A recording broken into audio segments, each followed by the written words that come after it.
মৌলানা সাহেব, অনেক আলেম বলছে টাকার যাকাত টাকায় দিতে হবে, কাপড় বা খাদ্যদ্রব্য দেওয়া যাবে না। আপনার মতামত জানতে চাই। টাকার যাকাত টাকা দিয়ে দিতে হবে না, টাকার যাকাত থেকে লুঙ্গি শাড়ি বা খানা পানি গরিবকে দেওয়া যাবে কি যাবে না, এই ব্যাপারে জিজ্ঞাসা। কথা হলো এর উপরে টেবিল চাপিয়ে গাল দিয়ে বেশি তাফালিং করে আর ডায়লগ মেরে কথা বলা আমার অভ্যাস নয়। হাদিসকে বুঝতে চেষ্টা করুন। একটা লোক উট আছে, ওর কাছে 26টা 25টা পর্যন্ত উটের জাকাত হলো বকরি দিয়ে, আর যেমনি 26 হয়ে যাবে উটের জাকাত দিতে হবে তাকে 2 বছরের একটা উট। এবার লোকটার কাছে যদি 2 বছরের উট না থাকে, ওর কাছে যদি 3 বছরের উট থাকে, তো যে আদায়কারী আছে সে আদায়কারীটা 3 বছরের উটটা নিয়ে নিবে। কথা বলেন, যদি বুঝে থাকেন তো। বেশি নেওয়া হলো না, হলো না? কি বলছেন? আবার বলছি, জাকাতে পাবে 2 বছর বয়সের উট, কিন্তু এই লোকটার কাছে 2 বছর বয়সের উট নাই, আছে কত? 3 বছর বয়সের উট। তা আদায়কারী খালি হাতে ঘুরে যাবে? 3 বছর বয়সের উটটা জাকাতে ও নিয়ে নিবে। বেশি যে হলো। বুখারী শরীফের হাদিসে ঝকঝক করছে নক্ষত্রের মতো। নবীজি বলে গেছেন, তুমি যে বেশি নিয়ে নিলা তার জন্য এই লোকটাকে, যার উটের জাকাত নিলা, তাকে তুমি 2টা বকরি ঘুরিয়ে দাও, দাও যে তোমার 2টা বকরি দিলাম, কেন যে বেশি চলে এসছে আমার দিকে।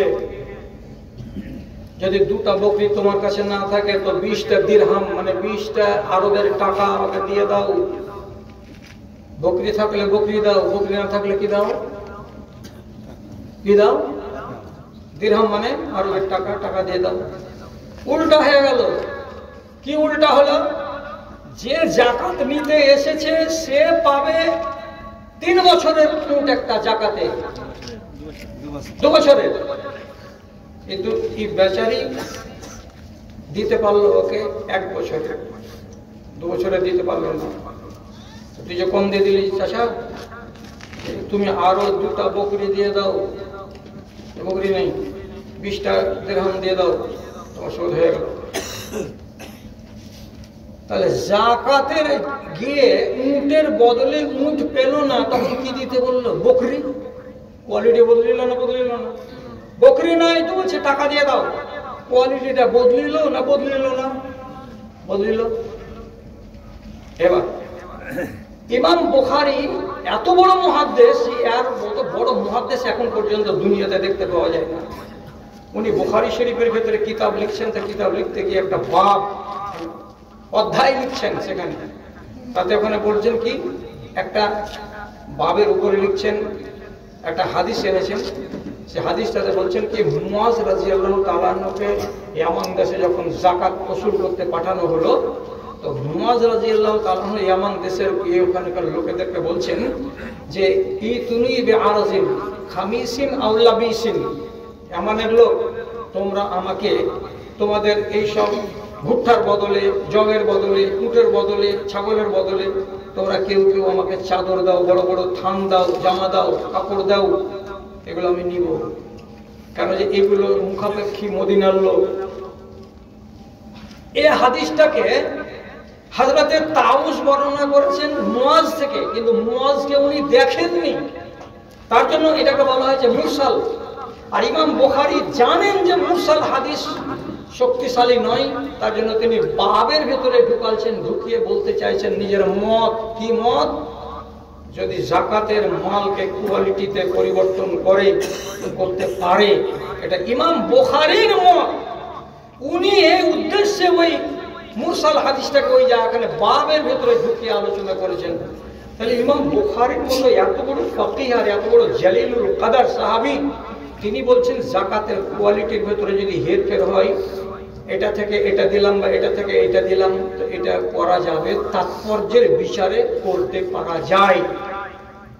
সুতরাং এখন চলে আসলাম আমরা 1400 বছর পার করে দিয়ে 2000 শতাব্দীর নাম করা আলেমে দ্বীন, গত 2000 সালে মারা গেছেন আল্লামা ইবনে বাজ রাহমাতুল্লাহ আলাইহি। উনার ফতোয়া কিতাবের ভেতরে লেখা আছে, হ্যাঁ টাকার জাকাত তোমরা কাপড় কিনে, জামা কিনে, শাড়ি কিনেও দিতে পারো, যদি ওখানকার ফকিরদের তাৎপর্য বা মুসলাহাত থাকে, এটা অসুবিধা হবে না। তাহলে ফকিরের যদি তাৎপর্য সামনের দিকে থাকে, তো উনি নিজে মুফতি ফতোয়া দিয়ে বলছেন যে হ্যাঁ, জাকাতের টাকাকে তোমরা কাপড় হিসাবেও দিতে পারো, আনাজ গম শস্য হিসাবেও দেওয়া যাবে। উনি এগুলো কথাই আলোচনা করেছেন। তাহলে আমি এত বড় বড় আলেমের কথাগুলোকে ফেলবো কেন? দ্বিতীয় কথা, যদি জাকাতের যে জিনিসের বের হলো সে জিনিসেরই যদি জাকাত আমাকে দিতে হয়, হেরফের যদি না করা যায়, তো আপনার বাড়িতে আপনার আহলিয়ার 87 গ্রামের একটা চাঁদির হার আছে, কোর্সে পৌঁছে গেছে, জাকাত লাগবে 40 ভাগের 1 ভাগ, 40 ভাগের 1 ভাগ। তাহলে আপনি আপনার স্ত্রীর গলার হারকে সোনার দোকানে নিয়ে গিয়ে 40 ভাগের 1 ভাগ কাটেন, একটা জাকাত দেন। তো পৃথিবীতে কোন মায়ের লাল নিজের মা বেটির খেয়ে গয়নাগুলোকে কেটে কি জাকাত দেয় না ওই পরিমাণ টাকা জাকাত দেয়? কি দেয়? টাকা জাকাত দেয়।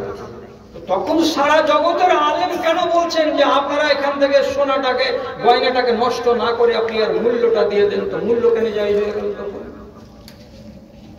আরো বলছি, সারা পৃথিবীর যত ফকিহ আছেন তারা সবাই বলছেন ব্যবসার মালের জাকাত হবে না, টাকা দিয়ে জাকাত হবে। কি বুঝলেন? ব্যবসার মালের জাকাত হবে না, মালের ভ্যালু করে টাকা দিয়ে জাকাত দিতে হবে। কেমন?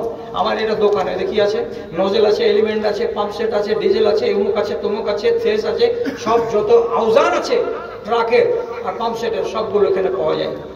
এখন যদি মালের জাকাত মাল দিয়েই হয়, তাহলে একটা চেক নিয়ে এসছে তারানগর মাদ্রাসা দেন, মাদ্রাসাকে কি দেবেন? তা আপনি কি করবেন? কিছু একটা এলিমেন্ট লিখেলেন, না তো একটা লাইনের পিস্টল লিখেলেন আপনি, ওকে কি ওইগুলার জাকাত দিতে হবে? সারা পৃথিবীর ফাকিহগণ ইজমা করে বলছেন তেজারাতের মালে আপনাকে জাকাত দিতে হবে মূল্যে। মূল্য মানে কি? টাকা। টাকা থেকে না আসছো তখন গয়নাকে ভেঙে জাকাত দিবেন, টাকাটা আসছো তখন টাকা যায়। আর পার্টসের দোকানদারেরা যখন টাকা দিবে জাকাত দিবে, তখন পাট দিবে না, টাকা দিবে, তখন টাকা যায়। আর সোনার গয়নাওয়ালারা গয়নার টাকা দিবে জাকাত, তখন যায়। আর যদি এই টাকার জাকাত যারা বের করবে যে 10 লক্ষ টাকা আমার আছে, তো আমার বেরিয়ে গেছে, এখন ধরলেন যে 25,000 টাকা বের হলো আমার, 25,000 টাকাই দিতে হবে। লুঙ্গি দেওয়া চলবে না, শাড়ি দেওয়া চলবে না। মোবাইল এখন ছাড়বে, সময় চলে আসছে, যে কোনো জিনিসের সময় আসছে কিনা। এই যে আর 8টা দিন বাদ দেন, ফেতরা নিয়ে এমন গড় টাকা চলবে না, এই দিতে হবে, এত বড় চোঙ্গা নিয়ে পড়ে, এই চোঙ্গাতে মেপে দিতে হবে, কেলোতে মেপে দেওয়া হবে না, এই মাদ্রাসাকে দেওয়া যাবে না, মক্তবকে দেওয়া যাবে না, খালি ফকিরকে দিতে হবে, ফকিরের বাড়িকে দিয়ে আসতে হবে, নানান কথা আসবে। তেমনি এটাও আসবে। অতএব আমি বলছি, ইসলামকে শক্ত করিয়েন না। আপনি নিজে জাকাত দাতা। আপনি যদি দেখেন এই লোকটাকে আমি জাকাত দিব, একটা লুঙ্গির এটা হকদার আছে, লুঙ্গি দেন। আপনি যদি দেখেন এই লোকটাকে আমাকে যদি 10 কেজি আনাজ দিই তাহলে আর উপকার বেশি হবে, তো আপনি তাকে আনাজ দেন।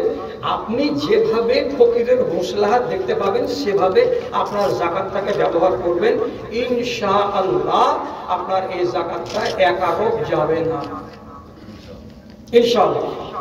অতএব আপনি যেটা মনে করবেন সেটা আপনি করে দেবেন। আর একটা